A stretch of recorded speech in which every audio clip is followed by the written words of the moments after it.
పూర్వ జన్మలన్నీ గుర్తున్నాయి. అంటే భరత జన్మ మృగజన్మే కాదు, తత్పూర్వం కూడా ఎన్ని జన్మలు ఎత్తాడో అవన్నీ కూడా గుర్తు చేసుకుంటూ ఈ జన్మలో దేహంతో కానీ దేహంతో కలిగినటువంటి బంధాలతో కానీ ఇంకా తాదాత్మ్యం చెందకుండా వాళ్ళకి ఎలా కనబడుతున్నారంటే ఉన్మత్తుని వలె, జడుని వలె, అంధుని వలె, బధిరుని వలె కనబడుతున్నాడు. అంటే ఏదైనా చూస్తున్నా చూడనట్టే ఉంటున్నాడు, వింటున్నా వినట్టే ఉంటున్నాడు. కానీ గుడ్డివాడు అన్నారు కొంతమంది. ఏం కళ్ళు కనబట్టలేదా అనేవాళ్ళు ఉన్నారు, పోయి చెవుడా అనేవాళ్ళు ఉన్నారు. అలాంటి పైగా పిచ్చివాడా అనేవారు.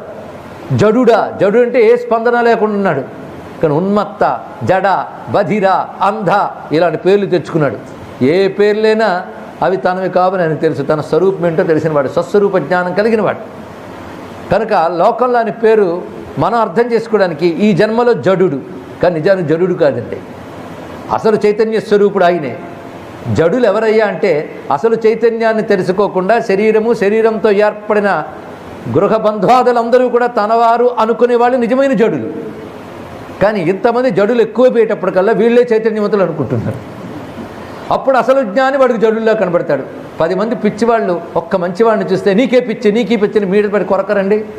అలా ఉంటుంది లోకంలో. ఒక్క యోగి వీళ్ళ మధ్య మసలేడా వాడి పని అయిపోయింది. అలా ఈ సంసారాసక్తులందరూ కూడా ఆయన పెట్టిన పేరేమిటి? జడ. మనం గుర్తుపెట్టుకోవడం కోసం భరతుడికి జడభరతుడు అని మనం పేరు పెట్టుకుంటున్నాం. అతను తన పూర్వజన్మని గుర్తున్నాయి కనుక ఈ జన్మలో తన ఫలానా వారి పుత్రుడిని అభిమానం నిలబడట్లేదు ఆయనకి.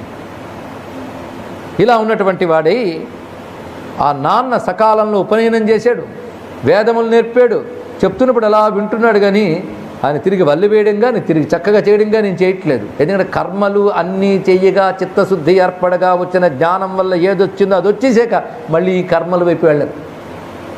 ఎందుకంటే అవునండి, నేను కూడా అంతానండి, మా నాన్నగారు కూడా సంధ్యావందనం జపం చేయమని చేయలేదండి, జడభరతుడిలాగా అంటారేమో అని ప్రమాదంతో చెప్తున్నాడు. జడభరతుడు వేడు, వీరు ఆయన కర్మలను దాటిపోయాడు వాడు. ఆయన స్థితి వేరు. ఇవి చేస్తే కానీ దాటలేం మనం సంసార సముద్రాన్ని.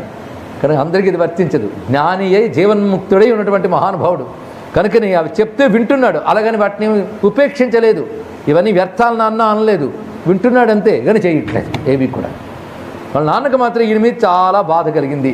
అందరూ ప్రయోజకులు అయిపోయారు, 9 మంది కొడుకులు. ఆ కూతుర్ని ఏదో పెళ్లి చేయడమో ఏదో చేసేసారు. ఈయనొక్కడి నిష్ప్రయోజకుడు అయిపోయాడు. ఇతనొక్కడి నిష్ప్రయోజకుడు. మిగిలిన వారందరూ ధన్యులు, బాగా విద్యలు నేర్చుకున్నారు, అప్పుడే కర్మల్లో దిగిపోయారు, యజ్ఞయాగాది కృతములు చేస్తున్నారు, వారి కుటుంబాలు ఏర్పడ్డాయి. మనకు అంతే కదండి, ఏమనుకుంటామంటే మన పిల్లలకి పెళ్ళిళ్ళు అయిపోయి ఫిక్స్ అయితే హై మన జీవితం అక్కడ తూరుకుంటామా? ఇంకా ఏవో ఉంటూ ఉంటాయి. వాళ్ళు ఏదైనా ఎక్కువ సాధనలు చేశారనుకోండి, అబ్బో మరీ ఎక్కువ సాధనలు లేకపోతున్నారు, మీరు సాధనలు చేయలేదనుకోండి మరీ నాస్తికులు అయిపోతున్నారు. ఈ కంప్లైంట్లు ఈ సంసారంలో పడి తిరిగేటటువంటి వారికి భాగవతాలు ఏంటి, జ్ఞానాలు ఏంటి, దేనికి పనికి వస్తున్నాయి చెప్పండి. ఇక్కడ మొత్తానికి ఇప్పుడు జరుగుతున్న విషయం ఏంటంటే ఇతను ఒక్కడే నిష్ప్రయోజకంగా కనబడ్డాడు, మిగిలిన వాళ్ళందరూ ప్రయోజకులు అయిపోయారు, సంసారాలు ఏర్పరచుకున్నారు. ఇతని గురించి చింతతోనే క్రమంగా పెద్ద ఆయన పోయాడు. అంటే జడభరతుడు తండ్రి అతడు దీని గురించి తావత్ అనధిగత మనోరథ కాలేన అప్రమత్తేన స్వయం గృహ ఏవ ప్రమత్త ఉపసంహృత. ఏమి పదాలండి, చీవాట్లు పెడుతున్నాడు సుఖయోగీంద్రుడు. ఇతడు గృహవృతుడు అయిపోయాడు వాళ్ళ నాన్న. దానివల్ల నిజానికి ప్రమత్తంగా ఉన్నాడు. ప్రమత్తంగా అంటే స్వస్వరూపాన్ని మరచి ఏమరపాటుగా బ్రతకడమే ప్రమత్తత. ఈయన ప్రమత్తుడుగా ఉన్నాడు, కానీ కాలం అప్రమత్తంగా ఉంది. దాని లెక్క చూసుకుంటుంది. మనం ఏమరపాటుగా ఉన్నా కాలం ఏమరపాటుగా ఉండదు, తన పని తాను చక్కగా చేసుకొస్తుంది. కానీ ఇతను ఏమరపాటుగా ఉన్నా కాలం మాత్రం ఏమరకుండా అతన్ని తీసుకెళ్ళిపోయాడు. ఎందుకంటే కాలానికి సోమరితనము మరపు ఉండవు కదా అంటున్నాడు సుఖయోగీంద్రుడు.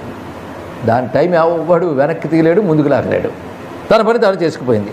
ఎప్పుడైతే తండ్రి కూడా వెళ్ళిపోయాడో ఇంకా మిగిలిన వాళ్ళందరూ పెద్దవాళ్ళు అయిపోయారు, వాళ్ళందరూ కర్మల్లో నిమగ్నమైపోయారు. ఒక ఈయనే పనికిరాని వాళ్ళందరికీ కనబడడం మొదలుపెట్టాడు. నిజానికి చెప్పాలంటే వాళ్ళందరిలో ప్రయోజకుడు ఈయనొక్కడే నిజానికి. ఎందుకంటే పర్యవసిత మతయో నా పరవిద్యాయాం జడమతిరితి భ్రాతురనిశాసి నిర్బంధాన్ న్యవృత్సంత. వాళ్ళందరూ కూడా కర్మజ్ఞానంలో బాగా పండిపోయాడు. కర్మ విషయంలో వాళ్ళందరూ పండితులు, కానీ ఇద్దరు కర్మలు దాటిపోయిన జ్ఞానంలో ఆరూఢుడు అంటే స్థిరముగా జ్ఞానమనందు లీనమైన వాడు, వాడిని ఆరూఢుడు అంటారు. దానికోసం ట్రై చేసేవారిని 6 రోహులు అంటారు. కానీ సాధకులు 6 రోహులు, సిద్ధుడు ఆరూఢుడు. ఆరూఢ అంటే చేరవలసిన దాన్ని చేరాడు, ఉండవలసిన చోట ఉన్నాడు, మరి వెనక్కి రాడు, వీడిని ఆరూఢుడు అనాలి. ఇతను ఆరూఢుడు. ఈ ఆరూఢుడిని అర్థం చేసుకోలేక ఇతను జడును అనుకుంటూ అతన్ని ఎలా పిలిచేవారు అంటే, ఒరే పశువా ఇలా రా, అవండి పిలుపులు. ఒరి చెవిటి ఏం చేస్తున్నావు, ఒరి పిచ్చా ఇలా రా, గుడ్డివాడ ఇవ్వండి అని పిలుపులు. అసలు పేరుతో ఎవ్వరు పిలవలేదు, అయినా వాటికి కూడా పలుకుతున్నాడు ఆయన. ఇలా పిలిచినప్పటికీ పని చెప్తే పని చేసేస్తున్నట్టు. ఏం పని చెప్తే పని చేస్తాడు. ఉచ్చ నీచాల్లో పొలం పని చేయి, పొలంలో కాచుకో అంటే చేస్తాడు. ఈ బరువెత్తు అంటే బరువెత్తున్నాడు, అంతేగాని తక్కువ పని నేను చేయనది, ఎక్కువ పని నేను చేయని ఇలాంటివి ఏమీ లేవు, చేస్తున్నాడు. ఆ చేసినందుకు వాళ్ళు ఏదైనా పెడితే తింటుంటాడు. ఆకలి వేసినప్పుడు కడుపుకి ఏది లభిస్తే అది తింటాడు. అంతేగాని లభించింది రుచిగా ఉందా, రుచిగా లేదా, మాడిపోయిందా, వేడిగా ఉందా, చల్లగా ఉందా, ఇవేవీ లేవుట. అల్పం బహు మృష్టం కదన్నం వాభ్యవహరతి పరనేంద్రియ ప్రీతి నిమిత్తం. ఎందుకంటే ప్రారబ్ధ కర్మ ఉన్నప్పుడు శరీరానికి ఆకలి దప్పులు సహజం. ఆకలి దప్పులు వేసినప్పుడు ఆ చేతికి ఏది లభించిందో ఆ సమయంలో తీసేసుకుంటారండి, అంతే. వాళ్ళకి అది ఇంద్రియ ప్రీతిని ఉద్దేశం కాదు, ఆ శరీరానికి పడేయడం. పైగా శరీరానికి ఆహారం తనకు కాదు, ఆ ఎరుక ఉంది కనుక వారికి వాడిది ప్రీతి లేదు. అప్పుడు లభించేది ఏదైనా కూడా ఎంత చాకరీ చేయించుకుంటారు, అంత తిండి పడేస్తారు. పైగా ఎలాంటిది పెడతారు అంటే కూలికి ఇచ్చినట్టే తిండి ఇస్తారయ్యా. పైగా చక్కని భోజనం ఏం కాదు, మిగిలిందేదో పడేస్తూ ఉంటారు. అలా ఈశ్వరేచ్ఛతో ఏది లభిస్తే అది. ఎందుకంటే అన్నం అనేది ఇదివరకు ప్రారంధం బట్టి నీకు అంచంలోకి వస్తుంది. అందుకే తెలిసిన వాళ్ళు దాని గురించి పెద్ద గొడవలు పెట్టుకోరు. ఉప్పు తగ్గిందని, కారం ఎక్కువైందని ఇత్యాదులే ఉండవుట.